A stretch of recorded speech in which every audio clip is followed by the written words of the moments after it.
From the moment we are born, society begins to whisper its expectations into our ears, quiet, gentle commands that seem harmless at first, clothed in the language of politeness, good manners, and virtue. Yet beneath their surface lies a powerful mechanism of control that gradually molds us into compliant beings more concerned with fitting in than with being true. We learn early that silence is golden, that turning the other cheek is noble, that keeping the peace is the highest moral ground.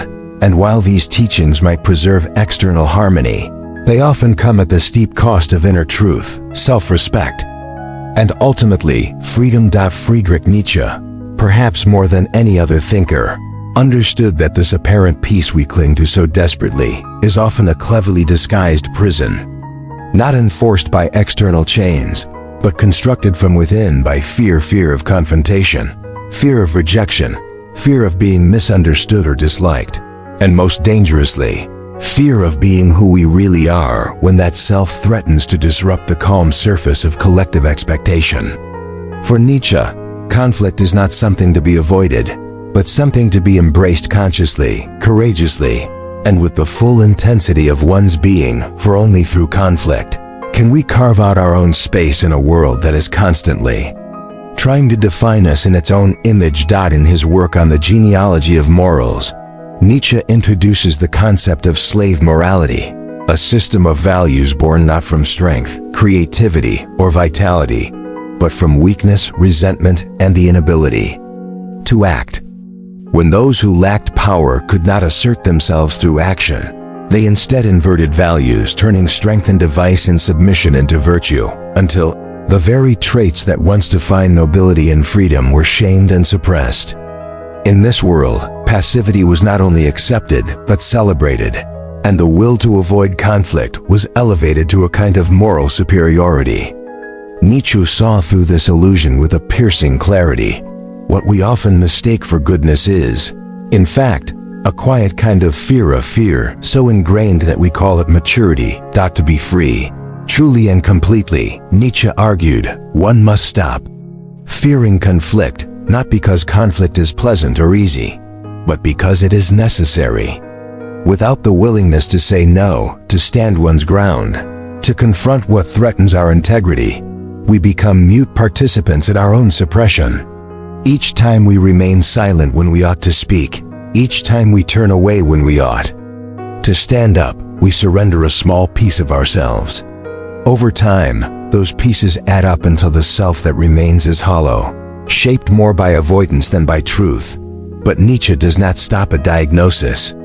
He offers a path, a harsh one, yes, but one that leads not just out of fear, but into a deeper kind of life.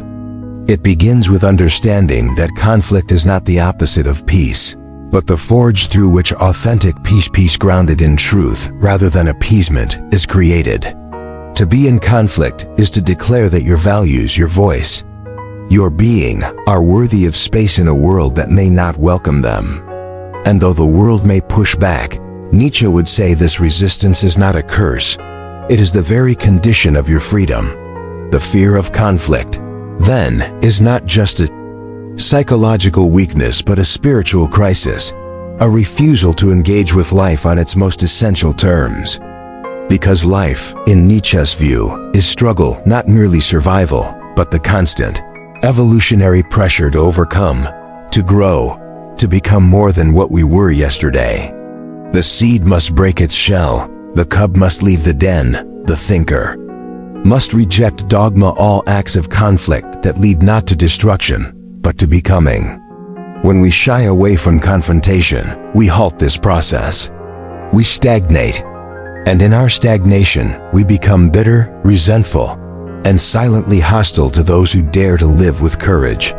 Resentment, for Nietzsche, is not just an emotion, it is a poison that seeps into the soul when the will to power is suppressed. The person who avoids conflict does not rid themselves of anger, they merely internalize it. The desire to act when denied expression turns inward, becoming frustration, envy, and a festering sense of injustice that cannot speak its name. We tell ourselves that we are virtuous for not retaliating, for staying quiet, for keeping the peace, but deep down, we know this is not true. We do not feel whole. We do not feel free. We do not feel alive. We feel constrained, suffocated by our own politeness, silently screaming in the prisons of our own making, and this is why. Nietzsche speaks of the will to power not as a brute desire to dominate others, as it is so often misunderstood, but as the fundamental life force that seeks expression, growth, and self-overcoming. Everything alive, he writes, strives to assert itself, to expand, to shape the world around it according to its inner form. When this drive is thwarted by fear, by guilt, by social conditioning, it does not disappear. It rots. To live fully, then, we must reclaim this will to speak when it is hard, to draw boundaries when they are needed, to say no, even when it costs us affection, approval, or comfort. This is not selfishness, it is integrity. It is the courage to be. But Nietzsche does not stop with the will to power. He maps a path of inner transformation that mirrors the journey from fear to freedom. In Thus Spoke Zarathustra, he describes the metamorphosis of the spirit in 3 stages: the camel, the lion, and the child. The camel is the stage of burden-bearing, of silent obedience, of internalizing every expectation and calling it duty. It is where most people begin: the good student, the obedient child, the loyal employee carrying loads they did not choose, bending under moral commandments they never questioned. Then comes the lion. The lion is the rebel, the one who learns to say no, no to the roles, the rules, the inherited identities that suffocate the soul. The lion must fight the dragon of thou shalt, whose every scale bears a commandment designed to keep you tame. But the lion's victory is not yet freedom. It is resistance, defiance, a necessary step, but not the end. The final stage is the child, the spirit reborn, light, creative, unburdened by rebellion because it has transcended the need for approval or disapproval. The child does not ask permission to be, it simply is. It creates new values not out of spite, but out of joy. It engages the world not from fear or anger, but from a center of playful strength. And yet, the child could not exist without the lion, and the lion could not awaken without first being the camel. Each stage is necessary. Each is a confrontation with the world, with others, and with the self. This journey, however, is not easy. It will cost you. You may lose the comfort of belonging, the ease of silence, the illusion of harmony. You may be called difficult, selfish, even dangerous. But what you gain is something no amount of external peace can offer: self-possession, clarity, and the quiet strength of a life lived from within rather than dictated from without. Nietzsche's challenge to us is not merely philosophical, it is existential. Are you willing to be misunderstood? Are you willing to be rejected? Are you willing to stand alone if that is what truth requires? Because freedom, in Nietzsche's vision, is not the absence of restraint, but the presence of self undaunted, unashamed, and unafraid to take up space. It is not given. It is earned in the fire of conflict, in the battle for authenticity, in the lonely moments where your soul whispers, "This is who I am," and you choose to listen. So if you want to be free, truly free, not just in body, but in mind and spirit, then you must confront the fear of conflict that has silenced you for so long. You must speak, even if your voice shakes. You must assert your boundaries, even if others call it selfish. You must live by your values, even when they make you unpopular. Because every act of conscious confrontation is a declaration: I am here. I matter. I will not be swallowed. And that, Nietzsche would say, is the first and final truth of freedom. But to continue deeper into this uncomfortable yet liberating truth, one must confront the terrifying realization that much of the so-called goodness that society praises, this mask of politeness, this habit of always stepping aside, this compulsion to keep the peace at all costs, is not rooted in love or wisdom or any higher moral clarity, but but rather in a desperate and habitual avoidance of inner dissonance. A persistent refusal to confront the world as it really is, and most tragically, a long-forgotten betrayal of one's own inner voice, buried beneath layers of learned compliance and silent suffering that masquerades as virtue. Because, you see, Nietzsche's message is not merely about defiance for its own sake, nor is it a call for chaos or arrogance or rebellion for the thrill of destruction. Rather, it is a much more difficult, more sacred demand that you become fiercely responsible for your existence, that you cease outsourcing your conscience to cultural norms, and that you begin the arduous and often lonely process of creating your own path, your own values, your own sense of right and wrong, not as a reaction to the world, but as an act of becoming, a sovereign movement born from the deepest part of your being, unmediated by fear, unchained from collective approval.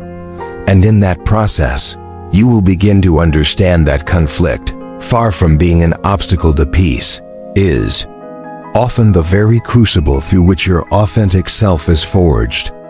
For it is only when you push against something, when you are challenged, when you are made uncomfortable, that you are given the rare and raw opportunity to examine what you truly believe, what you are truly willing to stand for, and who you are willing to be, even in the face of consequence, discomfort, or loss. Conflict, then, is not something to run from. It is something to be met with clarity, with presence, and with integrity. Because it is through this engagement that you shed the layers of passive identity that were never yours to begin with.